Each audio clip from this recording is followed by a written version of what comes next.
What's going on, guys? Welcome back to another video. Today we're going to be talking about my 2007 BMW E90. This is of course an N54 car, and today we're going to be talking about kind of why I absolutely hate this car after just 2 months of ownership. So we're going to get right into that. Hopefully you guys enjoy this video. Stay tuned. Nigga, what you want? What you want? No, we keep the choppers like a movie road. Alright guys, so I do apologize for the audio. It's super windy today and we are right next to the freeway. We're filming at the shop right now. But anyways, you guys have seen me recently in the last 2 months, basically this car from bone stock to what it is now, which is still very stock. Let's get that clear. But this car is stage 1 on MHD. I do want to talk about my 2 months ownership. I know it isn't a lot, but I feel like I've gone through a lot with this car already to justify me making this video. Okay, so my video most recent to this one, before this video that is out right now that you're watching, is actually a spark plug install with coils as well. So we did ignition coils and spark plugs to fix a Misfire that I got I believe a month ago, something like that. So a month into my ownership, I experienced a Misfire. Now, luckily for me, it was only a coil related Misfire. It wasn't injector seals, it wasn't an injector. God forbid that happens, this car is gone. Now, recently in the last week, I was driving this car and I got a 30FF code. For all the M54 guys, you know that is not something you really want to deal with because it's normally boost related. Well, it is boost related. And a lot of times you definitely will experience a boost leak somewhere. And it's hard to chase down in a car like this. With this car, all of its vacuum lines, all the solenoids, even the charge pipe, it could be so many different things. And the irritating part is trying to chase and find where that leak is actually coming from. So that is another issue I've already experienced in my 2 months of ownership.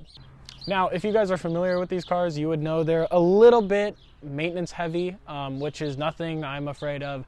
The only thing that is unfortunate and irritating is every time I have dedicated and allocated a certain amount of money to put into this car, something breaks and all that money goes to finding the issue, fixing it, etc.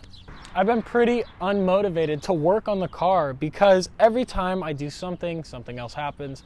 To be expected with the M54 car, but I do want your guys' opinion and I want your perspective on what you think I should do. Where do you think the channel should go? Now, after 2 months, can I recommend that you buy one of these cars? Okay, so for the M54, they are a little, like I said, maintenance heavy, sometimes problematic. The M55 is more reliable, but with the M54, you're getting the more tunable, boost friendly, everything's, forged internals. The car is a little bit more accepting of power and ready to take on more power. But can I recommend that you buy an N54 car right now in 2020? The answer is yes, kind of. I think it all comes down to who you are as a car owner, enthusiast, whatever. If you're gonna take this car to a shop, I would not recommend it. It's gonna cost you an arm and a leg just to keep this thing on the road. If you are willing to learn and do everything yourself, I would definitely say go ahead, go for it. These cars are definitely gratifying. And they're definitely worth it once you feel the power behind them. They're a lot of car for the money. I've previously stated this plenty of times, but this car I got for $5 grand, which is a whole lot of car for not a lot of money. Now guys, we can go right into the engine bay. As you can see, it's pretty bone stock in here. There's not anything really done, but as you'll be able to tell, there are definitely some brittle parts, some things that go out all the time. Are all these lines. The vacuum lines here are, just cheap. They're not going to withstand the heat that these cars produce because the M54 is an especially hot engine, especially with say the expansion line here. These break way too often. As you can see, the only real mod, I guess, and the only visual difference to the whole engine bay would be these dual cones, in which my wiring loom clips broke, so there is a little bit of damage to the filter. It's not too terrible, but I don't like the way these fit. I'd like to go with some other setup because it's so hot and there's no room for these filters to live. Like I said, boost leaks can be anywhere in here. So chasing down a 30 FF code is super irritating and it's not very practical. Now, when I first bought this car, there were a few things that needed to be addressed. The only mechanical thing I actually tackled was the serpentine belt that is obviously in the front of our M54 here, but it's way down there. It's a pain in the ass to get to, and it seriously took me about 6 hours. I'm sure if you are a skilled mechanic, it doesn't take that long. I believe by the book, it's supposed to take around 2 hours. It took me about 6. But on the bright side to these cars, the mods are super easy. They're super easy. You could basically full bolt on this car. The hardest part being the inlets and catless downpipes will be like your hardest install, which are tough, but they're not too terrible all considering. All right, guys, now back to the golden question. Should you be buying a car that's already over 10 years old from BMW? I don't really have a clear answer for you after just 2 months of ownership, but what I can say is these cars need way more attention than your average car. You're not gonna see the same maintenance heavy and costly repairs that you will find on an NA car. You know, these cars are turbo. There's a lot more going on in here.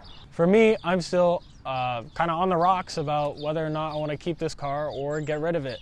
On the one hand, I could keep putting money into it, make it as reliable as possible, and keep adding power and add all the cosmetics and have a really cool 335, or I could cash out and get an NA car.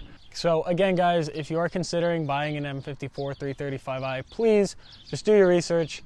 Make sure that you're going to be willing to work on it, or you have the cash, you know, stowed away ready for costly repairs that this car will present itself with. I have a few other videos of this style I will be linking below. Also, if you'd like to see more videos on this car, go ahead, look at the playlist right here. Other than that, guys, that's gonna be it for me today. Hopefully you guys enjoyed this style of content with the car. If you guys have any video suggestions, make sure to DM me on Instagram or drop down in the comments below. I will make sure to respond to you guys, and I'm open to any suggestions. I would like to make what you guys want to see because there are no parts currently waiting to be put on this car, so it's at a standstill right now. Other than that, thank you guys for watching. Make sure to subscribe for more content. That's it. I'll see you guys later. Peace.